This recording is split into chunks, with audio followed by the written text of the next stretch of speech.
Earlier you learned about one type of cell division, which was mitosis, which is used for asexual reproduction, and in animals, as we learned, to repair tissue, embryonic development, and things like that. Now, humans have 23 pairs of chromosomes, or a total of 46 chromosomes. When a human cell undergoes mitosis for tissue repair, you start with 46 chromosomes and you end with 46 chromosomes. What we're going to learn about now is a type of cell division called meiosis, and the goal is to go from those 46 chromosomes to 23.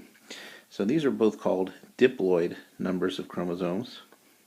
Di meaning 2, because you have 2 of each of the 23. And when you get down to 23, that's called haploid. And what that will allow is meiosis is what produces gametes that can be used for sexual reproduction. And there's a lot more variation with sexual reproduction, but we'll get into that in a little bit. So as we look at this, here is our homologous pair of chromosomes, and we know that during interphase they double, and so we have sister chromatids here that are matching for that, and here's 2 sister chromatids. And in fact, because this is a pair of homologous chromosomes and we have sister chromatids, we call that a tetrad because there are 4 sister chromatids.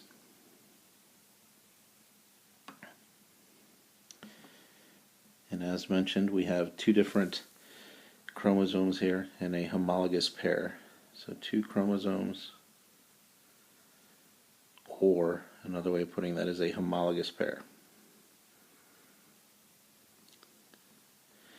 Now note, right here, we also have 2 chromosomes in a homologous pair, only there's 2 sister chromatids here, where there's 1, 2, 3, 4 right there.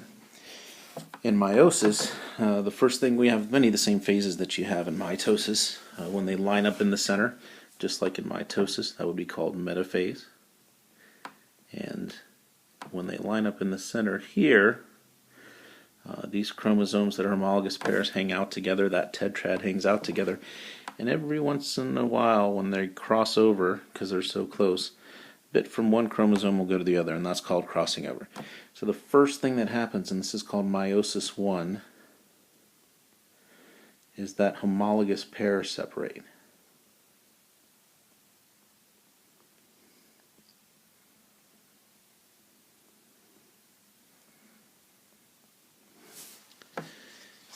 Now we're down to 1 chromosome in each cell, 2 sister chromatids in each cell here, and we do not have a homologous pair anymore.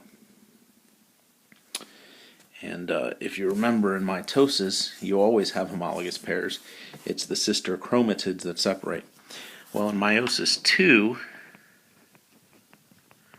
which is the second division of meiosis, that's when these sister chromatids split apart. So now at the end here, what started as 2 chromosomes, a homologous pair, we refer to that once again as diploid. We now have 1 chromosome, no homologous pairs, and that's referred to as haploid. And so what you really have in many ways is an incomplete cell. And the only way that cells can be completed is if it combines with another cell. So these cells are called gametes. And that process down the road, when they meet up with another cell and become whole, is called fertilization. And that is part of sexual reproduction. And also, if you notice here, none of these gametes looks exactly like the parent cell that you started with over here. They all look just a little bit different. And that's how meiosis can lead to a lot of variation. So in summary, in meiosis, you start with diploid cells that have homologous pairs.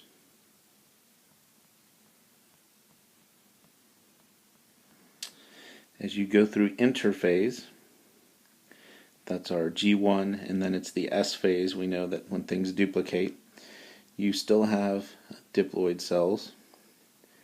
you still have homologous pairs, and that is when you end up with four chromatids, sister chromatids, which are known as a tetrad.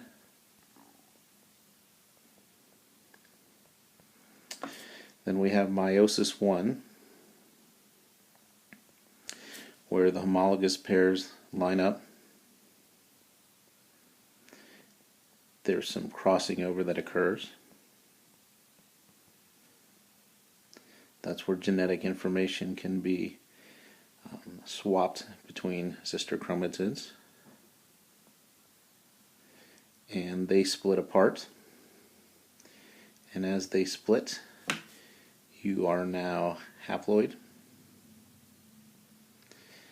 And you do not have homologous pairs.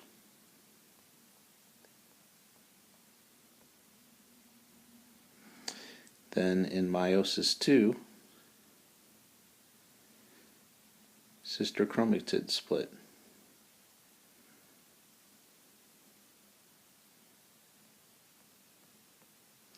So there's a quick summary of what happens in meiosis for you.